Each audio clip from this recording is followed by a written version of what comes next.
recording again. Back, am I talking? Am I recording? Am I recording? My mic's on. All right. So let's talk about these really quick. Just because if you're doing it wrong, I don't want you to keep doing it wrong over and over and over again. Let's get it corrected now. So when you're doing these things, we're not going to, even though I did this at the very beginning of the video where I went through each x coordinate, I estimated the actual slope at each point. We don't need to be that precise. However, there are very certain key characteristics that do need to be precise. For example, that minimum indicates a slope of 0. So everybody should definitely be hitting the x-axis at the origin. I don't think there's any debate there. Now, before and after that, there could be a little bit of freedom here. We look on the left side, these are all negative slopes. And so the way I look at this, I'm starting off fairly steep negative. If you want to try to assign a value to that, you can. It looks to be, I don't know, maybe -2-ish, somewhere over there. So I'm going to start kind of down in here somewhere. That's where the graph begins. And then it comes to a less steep slope until we get to the 0. And then after that 0, we get steeper positive slopes, finishing with a kind of steep slope here at about 2 or 3. So I'm going to finish about here. You may have decided to make this a line. Does yours look kind of like that? Are we okay? You could also, if you wanted, and it wouldn't be wrong, you may have decided, you know what, I want this to look kind of like an x cubed. You may have decided to have a little bit of curve to it, and that will be fine also. Right? Now, I personally think the original graph is supposed to be a parabola of some sort. And if you know your derivative shortcuts, if your original function is some number times x squared, the derivative of that would give you 2 times x would be a, right? I'll ignore the a. But the derivative of a parabola, if you know derivative shortcuts, does give you a line. So if you did it linear for that reason, that's fine. However, this could also be a transformed x to the 4th graph, because x to the 4th would have that same end behavior. We don't know. As long as the left side is below the x-axis, the right side is above the x-axis, and you're hitting at the origin, I'm cool with it. Good, bad, ugly? All right. What about number 2? What are we thinking? Do you see any 0 slopes? That's what I look for first. I don't see any 0. We're really close over here. We're really close over there. But even though it's close to horizontal, I think we're just barely above. Yeah, I think that's just barely a positive slope. So I'm going to start there. If I don't see 0 slopes, I'll sometimes in my mind, and I can cheat with this, I'll sometimes in my mind visualize a slope of 1 and try to see where that slope of 1 hits the curve. And right here, I think where we are on the x-axis is where the slope is 1. Right? So the slope of the tangent right there is 1. I feel really strongly about that. So I'm going to, at that x coordinate, I'm going to put my derivative up here at 1. Right? And then if I look a little bit here to the left, my derivative is absurdly, stupidly, steeply positive. Right? That slope is positive steep. So I'm going to start really high and I'm going to come down. I need to hit this point, but then we need to hurry up and kind of level off with something like this. And if you didn't hit the point 1, 1, that's okay, but you should have that general shape. How's life? Good, bad, ugly? Do you want to go on and talk about some of these other ones, or do you want to keep going on your own? Or keep talking? Okay. So going on with this one, again, I don't see any 0 slopes. However, right here and right here, if I draw a tangent, I think those tangents will have a slope of -1 for both of them, right? And I'm talking about at this point, when x is equal to 1, it looks like the slope is -1. So I plot the point 1, -1. Same thing right here. -1, -1 about here. Good. And then I look how steep, positive, and negative, and whatever the slopes are. I'm starting right here. What do you think this slope is at the beginning? If you had to guess. It's definitely a negative slope, and it's not very steep. It's not even -1. I would say maybe -0.5, -1/3, somewhere around in there. And I'm plotting the y coordinate. The y coordinate of the derivative is telling you the slope of the function. And then if I keep going, my slopes gradually get steeper negative until the very end when they're crazy steep negative. And so right over here, this x coordinate of maybe -1/2, I should have a really far negative y coordinate for my derivative. And on this piece in the 3rd quadrant, you may have found yourself, if you were doing this correctly, you may have found yourself almost tracing the original graph. If you got off a little bit, that's fine. Matter of fact, I think you probably should. Yes. How's life? Right side. Again, the slopes are always negative. Every point on this curve, when I look at it, the slope is negative. The slope is negative. The slope is always negative. We start really steep negative, and we finish not very steep negative. So we're going to come up. It's going to look something like this. How do we feel? Okay, this concept, the idea of sketching the derivative, is probably the weirdest thing we've done this year. A lot of people, when we get to this, they're like, this isn't even math. Where are the numbers? I mean, it is math. It's not algebra math, but it is a math. Do we have any questions? There's usually people who are just like completely lost, and maybe you don't want to ask, you just want to kind of hang on and hope it clicks with you. I'm not sure. How are we doing out there? Did I go too fast on these three? You want to go on with 4? I think 4 is a little bit nicer. Derivatives of polynomial looking things, and that does look like a cubic graph. Tend to be a little bit nicer. Number 4, we should all agree that there is a 0 slope here and a 0 slope here. So at those x coordinates, the x coordinate where that 0 slope occurred is where the graph needs to hit the x-axis. So you should absolutely be hitting the x-axis at those 2 points. After that, I'm looking big picture. Is the slope positive or is the slope negative? You start here on the left side. That is a very steep positive too. So I look positive, negative, and then I think, is it steep positive or is it not so steep? That's kind of the extent of my thought process. That's pretty steep positive. So I'm going to start that kind of high, right? And this positiveness, it gets less positive, so it comes down to this 0. Then between these 2 zeros, what's happening with our slope? It's negative slope. It's not decreasing slope. I heard the word decreasing. Decreasing and negative are not synonymous. It's very, very, very easy to get those mixed up. Function is decreasing, slope is negative, right? And the slope is, how negative? Big negative? I don't think so. So this is where you need to be a little bit precise, a little bit, with your graphs. Don't come down and do this. Don't come all the way down here and then come back up. Because if you do that, you're down here at a y coordinate of like negative 2.1.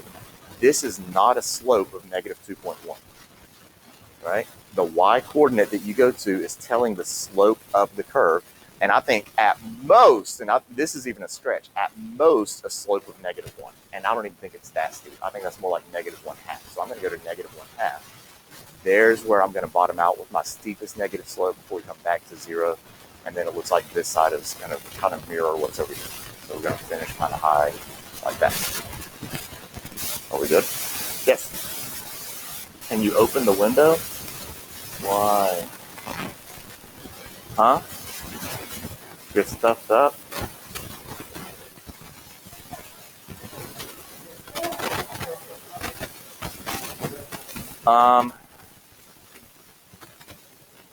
The problem, we can open it for a minute if that's okay. The problem is, especially on days like this where it's really humid outside, and you're not going to notice this, but the humidity gets in here and then the room starts smelling like a wet sock after a little while. Of course, y'all will be gone by the time that happens. But if you need a little bit of fresh air, I'm okay with that. And of course, since I'm in here, I'll get used to it and I won't even smell it. Because your sense of smell is a phasic sense, not a tonic sense. All right? Have y'all studied those yet? Phasic versus tonic? A phasic sense is one that your body eventually gets used to and you quit realizing it. Smell is one of those. All right. Look at number 5. I like 5. Do you like 5? What does 5 look like to you? It looks like sine x, right? Now, what assumption would we have to make in order for this to truly be the graph of sine x? Yeah, the scale on the x-axis would have to be pi over 2, right? Because sine x does not hit the x-axis at 2. It's the x-axis at pi. So, but I think that looks like sine x. I'm going to write that in black because the black graph is sine x, right? So there's sine x. Let's see. So a bunch of zero slopes. I see a 0 here, a 0 here, a 0 here, a 0 here. So we should be hitting the x-axis everywhere the slope is 0, because the y-coordinate needs to be 0. That puts you on the x-axis. And then I'll look between those zeros, and it's very rhythmic, periodic, as sine x tends to be. Right? I see, it looks like I'm starting with a slope of +1. And then right here at its steepest negative, when it is its steepest, that looks to be a slope of about -1. The steepest positive here looks to be about +1, and it's just going to keep repeating. Yeah. And I'm going to make this nice and smooth. What in the world does this? Wow, that got kind of carried away there. What does that look like for the derivative? It is. And it just so turns out that the derivative of sine x is cosine x. That's something we're going to worry about later. But you can see graphically, that if you graph sine x and then do this little derivative sketching thing, you accidentally create the graph of cosine x. And that's not a coincidence. The derivative of sine x is indeed cosine x. Did we do number 6? Did y'all get there?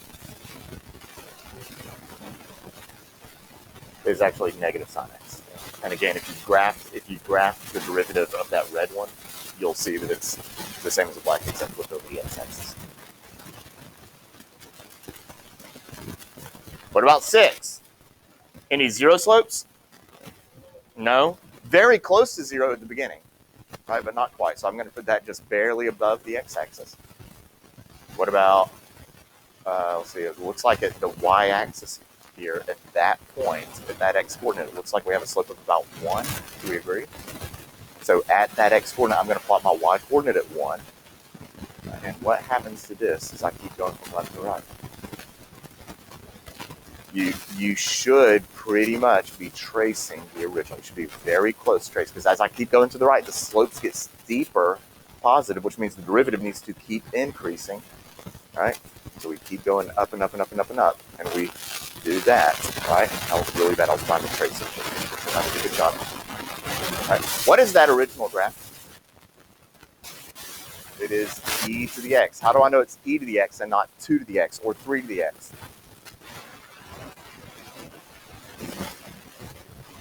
Because when x is 1, it's not at a y-coordinate of 2 or 3. It's at about 2.7182818284590452353.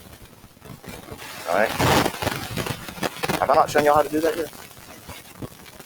I haven't given y'all the lesson on how to memorize the digits of e. We'll do that in just a second. By the way, it does turn out that the derivative of e to the x is e to the x. It is the only non-zero function that is its own derivative. Okay, so the derivative of e to the x is indeed e to the x. Yeah? All right. So let me talk to you about e to the x. Let's talk about not e to the x. Let's talk about the digits of e, and I will teach you, and by the end of the next few minutes, you will know e to at least 15 digits. It is an illustrative thing. Like I need a prop to help you learn this, and I don't have any money because I'm married. My wife takes it all from me, even though she makes more money than I do. I don't understand that, but she still needs my money. Does anybody have a $20 bill by chance? I need a $20 bill, and it has to be a 20. 2 10s won't work. It's very specific to the $20 bill. All right, thank you. So I have a $20 bill. So what y'all can do is when you finish your assignments and stuff, if you look on the board over there, I have E glued to the wall in bottle caps, and you can just slowly read it from left to right, and eventually you'll learn all the digits of E. Good? All right. Okay. No, but seriously, this is really cool. So a $20 bill for you people at home. There's a $20 bill. And for the $20 bill, who? Oh, wait. The first part's really lame, but work with me here. $20. The first digit is 2. Right? All right. Who is the president on the $20 bill? Andrew Jackson. He was which president? He was the 7th president. Guess what year he was elected? He was first elected in 1828. You now know he took 5 decimal places, right? Now we're going to fudge history just a little bit, but he did serve 2 terms, right? Let's repeat 1828. Even though he would have been reelected in 1832, we're just going to pretend that 1828 was his preferred election and he just remembers that one twice as fun, right? So 2.718281828. We're now 9 digits into E. And if you didn't know Andrew Jackson was elected in 1828, now you know. Right. The next 6 digits are really cool. 459045. Do those look familiar? 459045, which is an isosceles right triangle, right? Right? And it turns out that the isosceles right triangle was Andrew Jackson's favorite shape. And he wanted to turn the Oval Office into the isosceles right triangle office, but the architects were like, that's just stupid. It's already an oval. We're going to stick with it. But there we go. 2.718281828459045, right? Right? How many digits is that? 1, 2, 3, 4, 5, 6, 7, 8, 9, 10, 11, 12, 13, 14, 15, 16 digits right there. Good. Good. The next 2, as I get older, the familiarity with these next 2 numbers is fading from popularity. But what do you think the number 23 is most closely associated with? Michael Jordan. Crimmins. Michael Jordan. Turns out that Michael Jordan was Andrew Jackson's favorite basketball player. So now we're at 18 places, 17 decimal places. And I just so happen to remember, I don't know why, but the 5-3 has stuck in my mind. The 5-3 is stuck in my mind as the next 2 digits. However, I cannot think of anything that is historically accurate with relation to Andrew Jackson to get 5-3 into the story. So, just beware. So anyways, thank you for the $20 bill. All right, but now I bet you can get E to quite a ways. 2.7182818284590452353. Not too bad. And a little bit of reinforcement on history, at least up until that point, right? Okay, 2 more. When do we get out of here anyway? 40? I'm going to ask that all year. Okay, so the next 2 get a little bit wonky.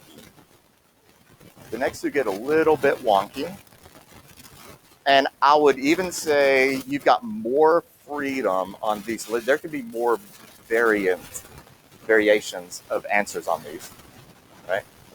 Now, without the point in the middle of 7, if you look at only the left side and only the right side, those by themselves shouldn't be too bad. They're similar to question number 1. They kind of look like parabolas. We definitely have a 0 slope here.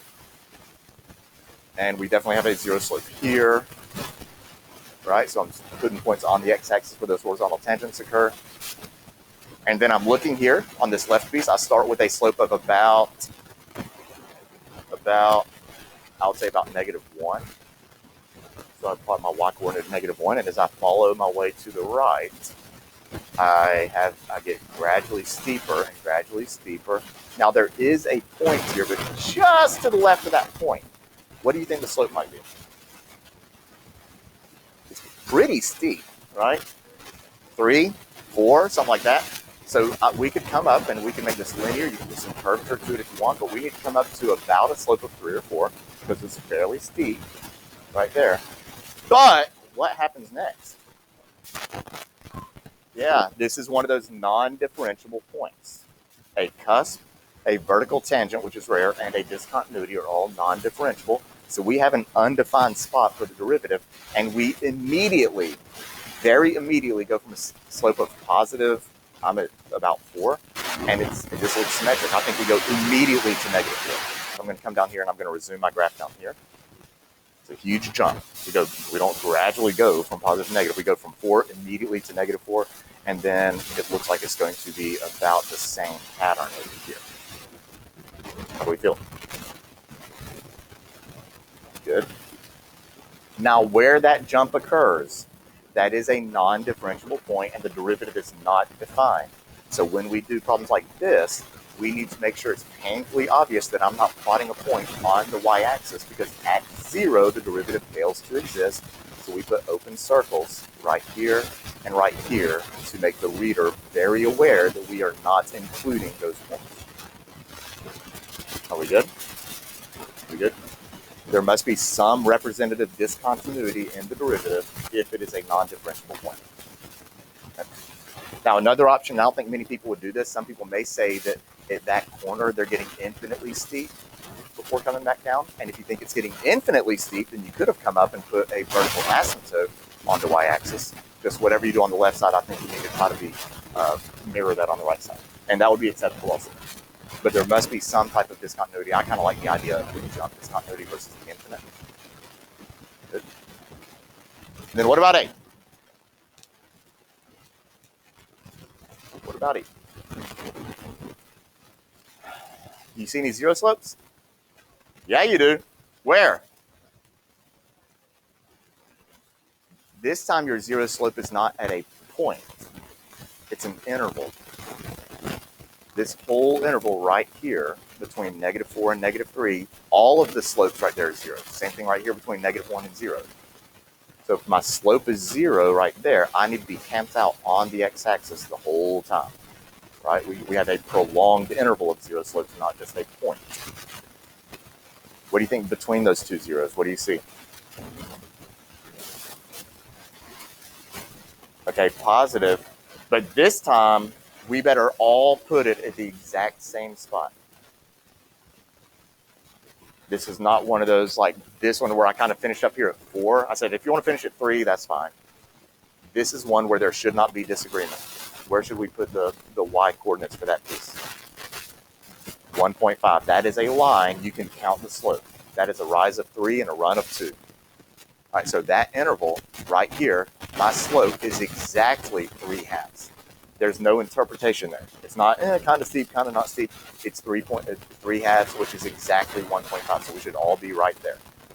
I don't think there's any debate over that. Right? Yes.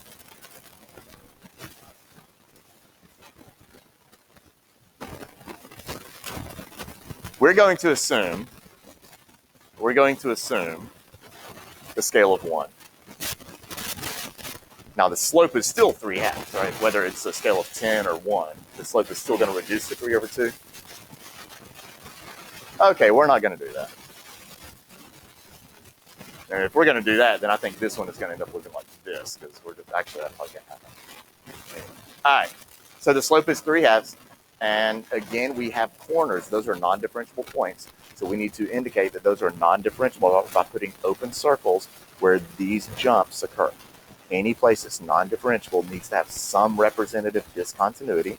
So I'm going to put open circle, open circle, open circle, open circle, open circle. And then finally we have a bendy piece over there on the right side. So how do you want to handle that bendiness? Is there a zero slope over here? No, the right is very close to 0. Ooh. Nope. Starts low and goes up, right? Because these are all negative slopes. This is a decreasing function. All of these slopes are negative. So while that 0 or close to 0, that is a negative slope, we're going to finish right here, still negative, but very close to 0. And we're starting very steep negative. So again, at this point, we can decide, is that a steep negative as a finite number, like maybe it's starting at a slope of -4 or -5? Or do you think it's starting vertically and then leveling off?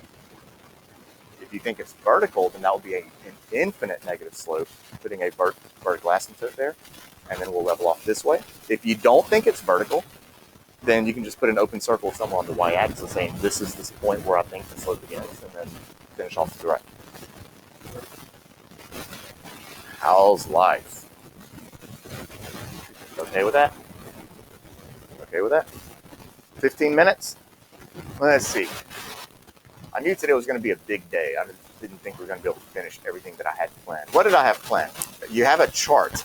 Is it on the back of that sheet? Okay, I think we may do that now. We're going to fill in this chart. The relationship between a function and its derivative is something we will be talking about a lot this year. A lot. A whole lot. And this chart, did I just put that on top of another? Why is it so big? Shrink up. There we go. So we'll do this piece first. And this is the easy side. The hard side is the other one where you're overlaying the first and second derivatives. So for this one, if your derivative is positive, what do you think the function is doing? The slope is positive, right? The derivative tells slope of function, right? And so that means your slope is positive. And if your slope is positive, you're going up, right? And the fancy word we have for going up is increasing. And I think I heard that. Did I hear somebody say increasing? I thought I did. F of x is increasing. There, going up. If f prime of x is 0, what's happening there? Good, I like the word constant. I'm going to put horizontal. It's horizontal, but usually the function's horizontal only for an instant. It's very seldom a prolonged horizontal interval. It can happen, as it did in number 8 on the other side, but I do like the word constant. This is usually only at a point. Usually at a point versus an interval. Good. And then if f prime is negative, your function is decreasing. You have negative slopes, so the function is decreasing. So we fix that. Decreasing. There we go. Right. And this piece, and I didn't give you a whole lot of room to scratch in the margin here, but if your slope is 0, what graph characteristic might we be looking at? Not a cusp. Cusp is undefined. Did I hear cusp? If you look at the places where my slope was 0, slope is 0. Yeah, very frequently, I would even say more often than not, if the derivative is 0, it's going to be a max or a min. It does not have to be. You do not have to have a max or a min when the derivative is 0, but it could be. What is going on? Where did the chart go? Oh my gosh, where did it go? Whoops.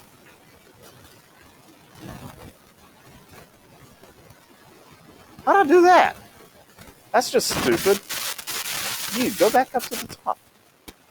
Why would I do that? Why would I intentionally put you at the very bottom of the... All right, so this point, it could be local extreme. And I'm going to underline and capitalize the word could. Doesn't have to be. Could be local extreme. There we go. How does that make you feel? Good on that side? Okay, now let's talk about the second derivative and how the second derivative works in conjunction with the first derivative to influence the shape of f of x. So let's see. So let me grab this other side. Screenshot this guy. You take another picture of it. I love how when I screenshot something, it makes it larger than it fits on the paper. That was great programming. All right. So here we are. And we're going to start by ignoring the far right side. I'm going to ignore that far right side. And the relationship between the second derivative and the first derivative is the exact same as the relationship between the derivative and the function. They are one derivative apart. And the second derivative just means you do the derivative of the derivative. Right? So if the second derivative is positive and it has the same relationship with f prime as f prime does with f, then that means f prime is increasing. All right. If the second derivative is 0, that means the first derivative is constant. It's the exact same relationship we just had. And then if the second derivative is negative, our first derivative is decreasing. I'll fix it. It's hard to write going downhill. It's easier for me to go uphill. There. Are we good? Good. Now let's talk about the other side. Ooh, it turned blue. Ah, yeah. All right. Let's look at this first one. I'm going to kind of jump around over here. Some of these are a little bit more complex than others. Okay, now let's tie that to the function. So if my derivative is positive, my function is going up. Right? My function is increasing. But if the derivative is increasing simultaneously, that means my function is increasing and the derivative, which means the slopes, are increasing. So what does it look like if a function is increasing with increasing slopes? You could draw it in the air, or you could describe it with a function that we all know and love. It's going to be exponential, something like that. It's going to start off with a slight positive slope. Starts off with a slight positive slope, then the slopes increase to get more and more positive, and it's going to have that general shape. And rather than putting words here, I'm going to draw pictures. It's going to look something like that. Technically, that is increasing at an increasing rate. Increasing at an increasing rate. Good, good?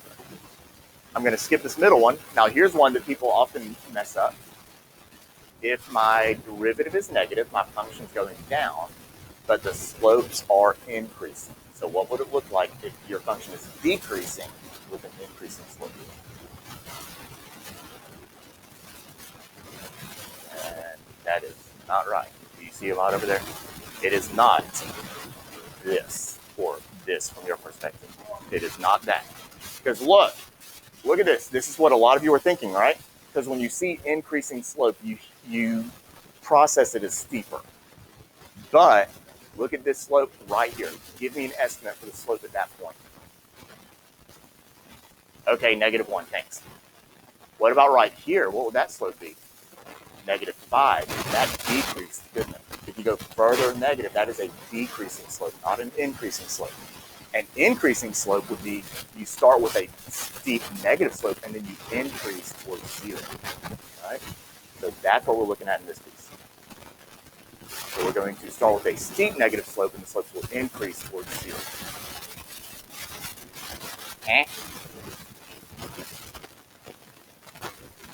Could it be what? Could what? Yes. Well, if you literally flip that over the x-axis, it's going to be increasing. So, is that what you're asking? So no, that would work. I'm going to jump down to the bottom. If my derivative is positive, my function increases with a decreasing slope. Steep positive decreases to 0. Right? If very bottom one, if my derivative is negative, my function decreases with a decreasing slope. There's one where we're falling off the face of the earth. Are we good? And I think it's easier to draw pictures than to put it in words. The top one, if you like the words, increasing at an increasing rate, decreasing at an increasing rate, increasing at a decreasing rate, decreasing at a decreasing rate. That just to me confuses me. Those words, even though I understand what they mean, they just sound all jumbled up and scary. So I like drawing pictures. Right. Okay, let's get the middle three. If my function is increasing, my derivative is positive, my function increases, and the slopes are constant. What are we looking at? A line. That would be linear, right? The slopes do not change. My slopes are constant. If my slope is 0 and my slope is constant, horizontal. If my slope is negative and my slopes are constant, a line with a negative slope. Good? Bad? Ugly? Now the last two technically are correct, as is.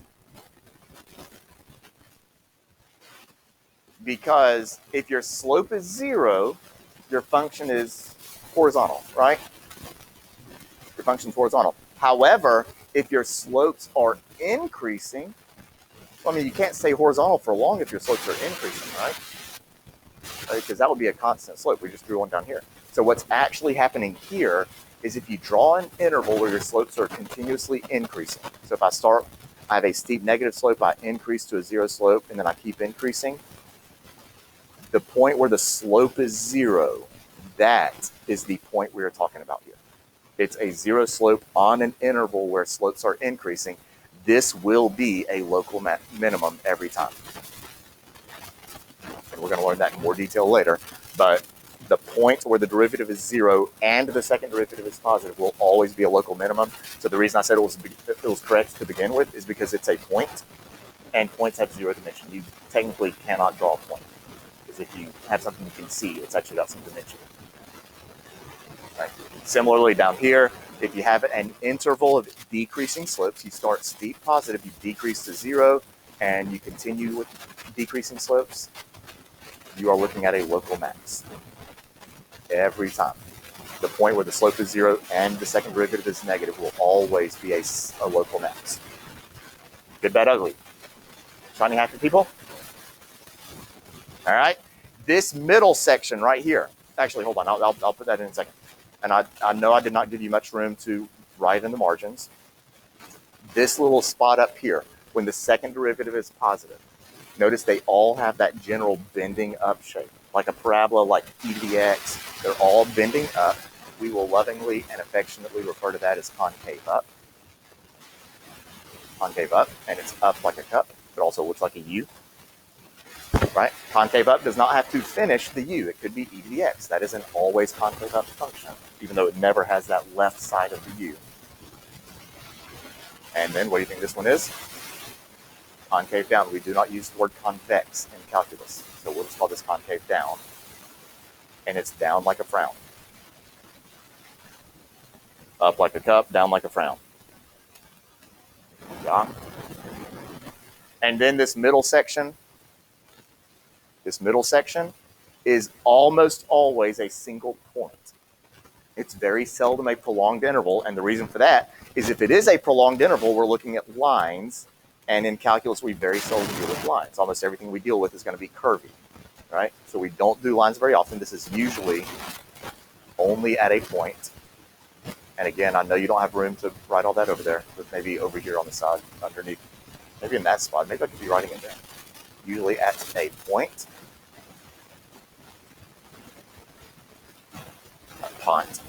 Point, and it's a possible, it could be an inflection point.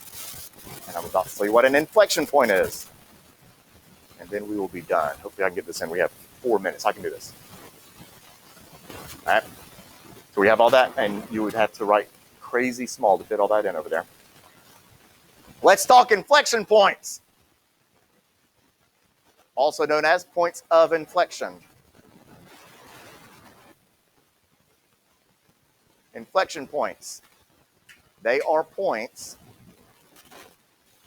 where a function there changes concavity.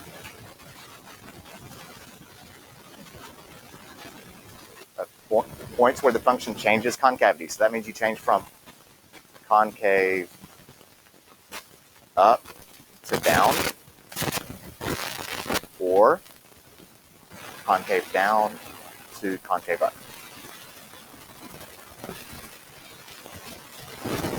That says 2. There, concave down to up. So graphically, that would be something like, if you look at the graph of x cubed, it looks like this, right?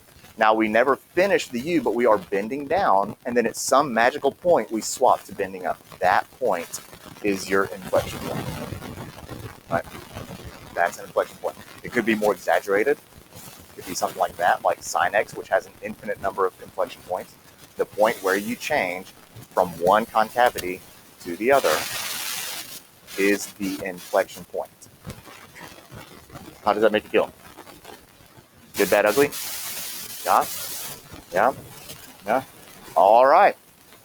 So the bell's going to ring here in a couple of seconds. Okay, I want you to look at this sheet that I gave you today.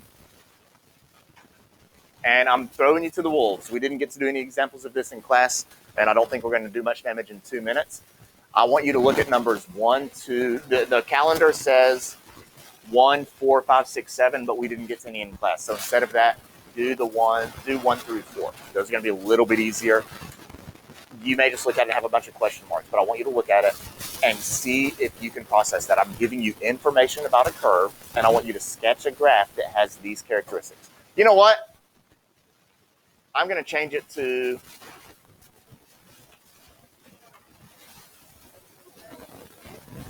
let's do 1 and 2 only. And I want to see some effort, okay? I'm cutting it in half. I want to see something on paper. You can do something, even if it's horrifically wrong. And then we'll finish this in class tomorrow. We good? Cool.